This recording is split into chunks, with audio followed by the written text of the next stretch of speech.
संस्कृत भाषा में सरकारी विज्ञप्ति प्रकाशित करने के फैसले को लेकर यह भी कहा जा रहा है कि योगी सरकार का फोकस उत्तर प्रदेश में भारतीय संस्कृति को पुराना गौरव प्रदान करना है।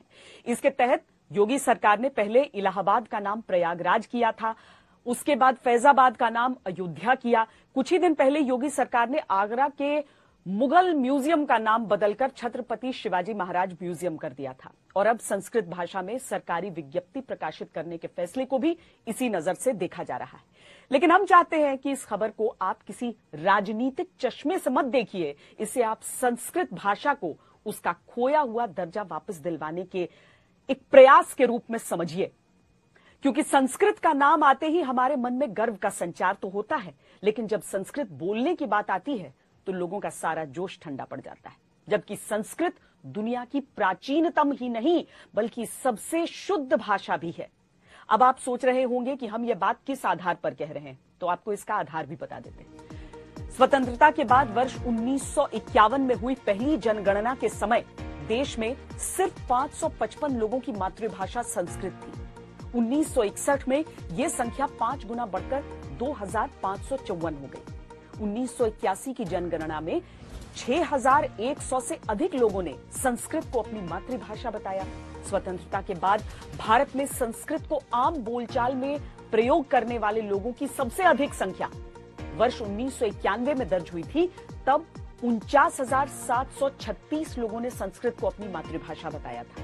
उसके बाद 2001 की जनगणना में यह संख्या घटकर सिर्फ 14,135 रह गई।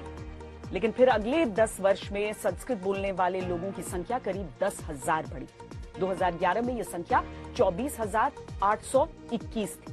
संस्कृत भाषा की इस हालत के लिए एक तर्क हमेशा दिया जाता है कि संस्कृत रोजगार की भाषा नहीं है। काफी हद तक ये बात सही भी है, लेकिन इसके लिए भी हमारा समाज और हमारी सरकारें जिम्मेदार है। क्योंकि 1947 में हम भारत के लोग अंग्रेजों से तो आजाद हो गए, अंग्रेजी से आजाद नहीं हो पाए। अंग्रेजी आज भी सरकारी कामकाज की भाषा है, संस्कृत नहीं। और इसी संस्कृति को बदलने की पहल उत्तर प्रदेश की सरकार ने की है। लेकिन बात यहां किसी भाषा में सरकारी विज्ञप्ति प्रकाशित करने भर की नहीं है, बल्कि संस्कृत भाषा को उसका खोया हुआ सम्मान वापस दिलवाने की है, जिसकी संस्कृत हकदार भी है।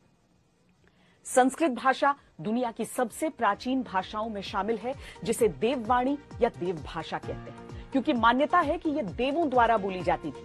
भारत के सभी प्राचीन वैदिक ग्रंथ संस्कृत भाषा में लिखे गए थे। सबसे प्राचीन ग्रंथ ऋग्वेद भी संस्कृत भाषा में ही लिखा गया था। बौद्ध धर्म और जैन मत के भी कई महत्वपूर्ण ग्रंथ संस्कृत में लिखे गए हैं। भारत की 20 से अधिक भाषाओं का मूल संस्कृत है, जिनमें हिंदी, ब्रज भाषा, अवधी, मराठी, बांग्ला, राजस्थानी, गुजराती, भोजपुरी, पंजाबी और उर्दू शामिल हैं। इसके अलावा जर्मन, लैटिन, रोमन, फारसी, नेपाली और सिंधी भाषा पर भी संस्कृत का प्रभाव है। लेकिन फिर भी संस्कृत भाषा हिंदू धर्म में सिर्फ यज्ञ और पूजा की भाषा बनकर रह गई है। जबकि भारत के संविधान निर्माता भीमराव अंबेडकर का मानना था कि संस्कृत पूरे भारत को भाषाई एकता के सूत्र में बांध सकने वाली इकलौती भाषा हो सकती है। लेकिन ऐसा नहीं हुआ और भारत में संस्कृत भाषा विलुप्त होने की कगार पर पहुंच चुकी है। ये वो सच है जो लोगों को कड़वा जरूर लग सकता है, लेकिन इसे झुठलाया नहीं जा सकता। इसीलिए संस्कृत की वापसी के लिए अभूतपूर्व प्रयास करने की आवश्यकता है।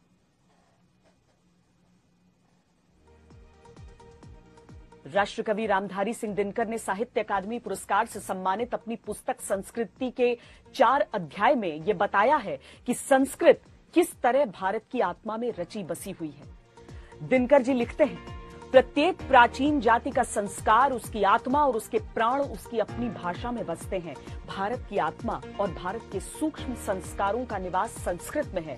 संस्कृत इस देश में बसने वाले लोगों की सेवा और नहीं तो 3-4 हजार वर्ष से करती आई है। भारत की सभी भाषाएं संस्कृत के घाट पर पानी पीकर जीती आई हैं और आज भी उनका उपजीव्य यही भाषा है। भारत की आधुनिक भाषाओं में नए शब्द बनाने की शक्ति समाप्त है। अब भारत की जो भी भाषा नया शब्द खोजती है, उसके सामने संस्कृत की ओर जाने के सिवा और कोई राह नहीं है। इसी संस्कृत पर आधारित होने के कारण भारत की सभी भाषाएं एक हैं, क्योंकि उनके शब्द एक हैं, उनकी तर्ज भंगिमा और अदाएं एक हैं। तथा वे एक ही सपने का आख्यान अलग अलग लिपियों में करती हैं। उत्तर भारत की सभी भाषाएं संस्कृत से निकलकर विकसित हुई हैं। ये भी परस्पर भिन्न है, किंतु संस्कृत ने हिंदी को एक खास ढंग से विकसित करके उत्तर भारत को एक ऐसी भाषा दे दी जो थोड़ी बहुत सभी भाषा क्षेत्रों में समझ ली जाती है। भारत की संस्कृति से संस्कृत भाषा को अलग करके कभी नहीं देखा जा सकता। भारत में भले ही संस्कृत भाषा से लोग दूर होते जा रहे हैं, लेकिन विदेश में संस्कृत भाषा कैसे लोगों की पसंदीदा भाषा बनती जा रही है, इसे भी आपको देखना चाहिए। उत्तर प्रदेश की सरकार की इस मुहिम से कई सालों पहले मैंने जब अपना ट्विटर का बायो बनाया तो उसमें संस्कृत का प्रयोग किया। हर एक भारतवासी एक छोटा सा प्रयास अपने हिसाब से कर सकता है।